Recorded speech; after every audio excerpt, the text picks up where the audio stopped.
By this point in the game, Kasparov's assault has caused Deep Thought to mark time, looking in vain for a counterattack. Murray, can you just explain how resignation takes place? Say, I give up. We discussed before the game when the evaluation function got below a certain level, we would resign, and it hasn't gotten below that level yet. What is that level? But it was 700 points, which was, a pawn is 128 points, so that's about 4 pawns.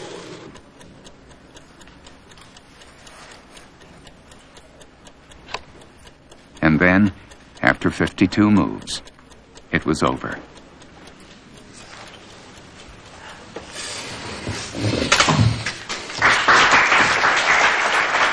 Rook to E2 by Garry Kasparov, and in this position, the computer admits defeat.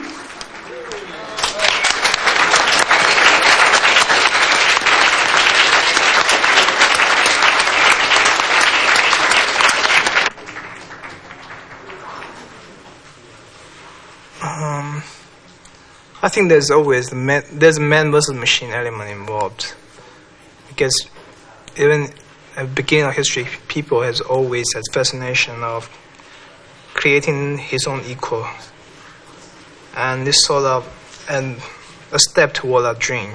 Of course, it's a failed step, but it's interesting anyway. After 2.5 hours, Kasparov had prevailed, but it was like no other game he had ever played. Should I explain something? Yes. Okay, I did it well. Yes.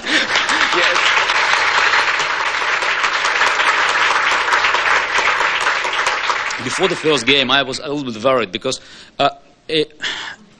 playing versus human being, I have my opponent opposite me, and it's kind of energy goes between us. But today there's no human being, and there was no energy. It's kind of black hole. But I discovered a new source of energy because I played against computer, and the audience, it's just human beings. Everybody wanted really to crash the computer because we have something common. We're a human being, and thanks very much for this enormous energy supply.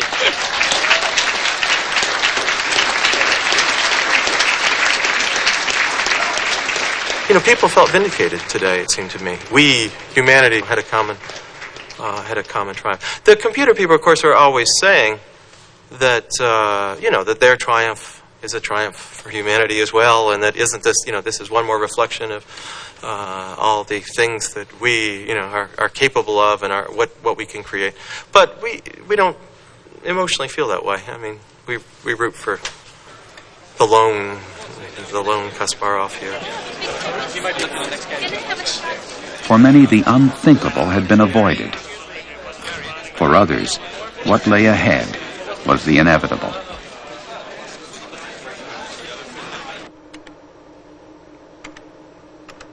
Back at his drawing board, Hsu is working on what he calls the ultimate chess machine.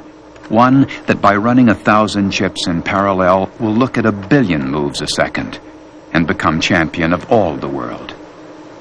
So once you can look at 1 billion board positions a second, you've got it. That's the way I figure, yeah. But is it just a matter of time before Kasparov is defeated by Deep Thought or by Deep Thought's successor? I think so. A matter of not very long time.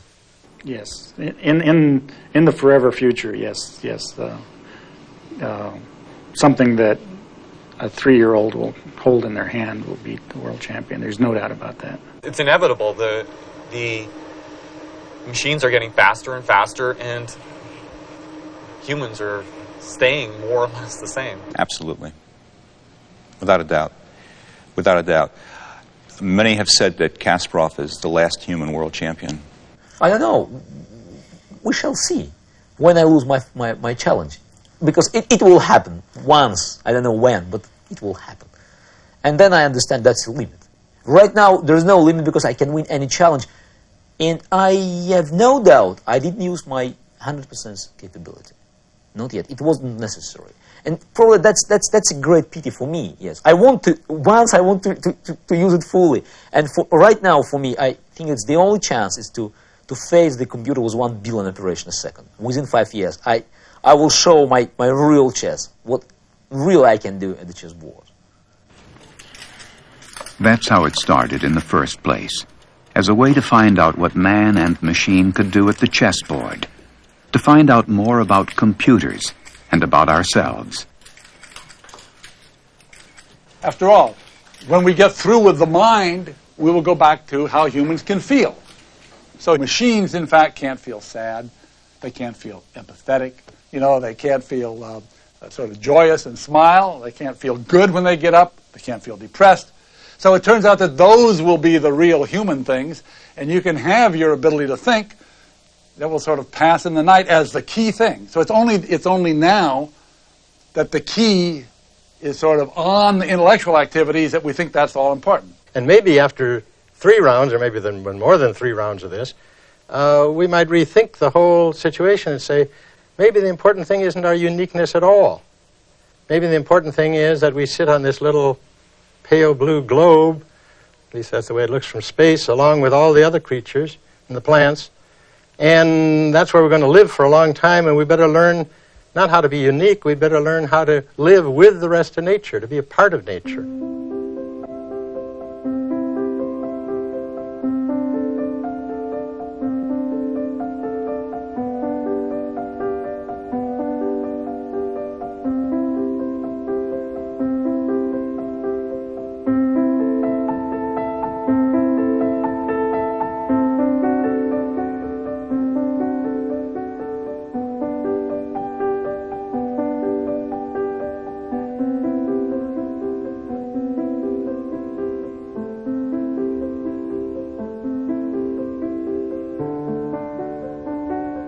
At the dawn of the computer age, the first game of chess was played to test the limits of the machine.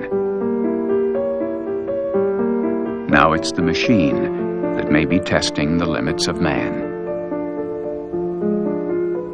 We human beings don't really understand ourselves. So I put a very high priority on getting a deeper understanding of human beings, including our thought processes. And I see the computers as having helped us and helping us toward that goal. So I don't think it's important whether computers can beat people or people can beat computers in chess anymore than I think it's important whether racehorses can beat marathon runners or marathon runners can beat racehorses. That isn't what human race is all about. But I do think that it's terribly important that we get a deeper understanding of ourselves. And if computers can help us do it, which I think they can, obviously, then we ought to be using them to do it. We have some perspective in the future, not only computers. We can find something, we can create something new beyond the computer's ability, computer's imagination, let's say. And that the human being is able to resist this artificial mind very successfully. I mean, how will you feel if someday you do lose to a computer? Single game or the match?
Funding for